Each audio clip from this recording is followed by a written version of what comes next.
Nah, itu sebenarnya agenda demokrasi yang tidak bisa kita tuntaskan selama 24 tahun.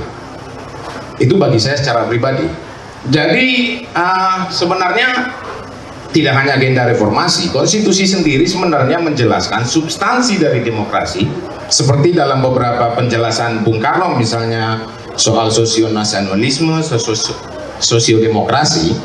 Substansinya sebenarnya adalah pemerataan ekonomi.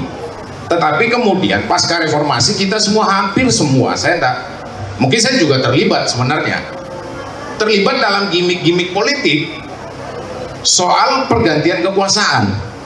Orangnya berganti, hari ini presiden, besok ini presiden, besok ini presiden, tetapi sirkulasi ekonomi, demokrasi ekonomi ini tidak berjalan sama sekali. Dan akhirnya apa yang dikhawatirkan bahwa kemudian banyak yang bersuara kekayaan negara ini dikuasai 1% orang, 2% orang, itu terjadi karena kita tidak ada yang konsen di situ. Kalau bicara oligarki, saya juga agak heran sebenarnya dengan teman-teman saya sendiri ya, yang sering nampil di televisi atau di apa itu tiba-tiba teriak oligarki begitu. Bagi saya oligarki ini kan warisan lama, sesuatu yang bukan datang tiba-tiba. Dan kalau kita bicara sistem pemilu langsung sekarang, sistem pemilu langsung ya, one man one vote sekarang, apalagi dengan suburnya politik uang ya, dengan suburnya politik uang ini dan mahalnya biaya politik, mungkin teman-teman caleg di sini yang pernah caleg lah paham benar itu bagaimana sulitnya. Nah, kemungkinan untuk lepas dari intervensi ini sangat sulit.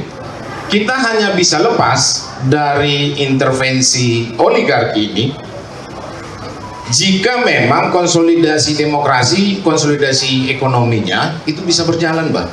Kalau enggak, selama politik uang masih subur, orang-orang masih mengharapkan maju ke parlemen, maju menjadi calon gubernur, calon bupati, wali kota, masih berharap sokongan dana dari luar diri mereka, kita akan kesulitan itu. Bagi saya ya, itu akan kesulitan. Bahkan tingkat kepala desa, teman-teman yang di desa juga mengalami bagaimana intervensi politik uang itu, itulah sebenarnya yang kemudian yang kata Mbak Esther tadi, mengintervensi terhadap pelayanan publik.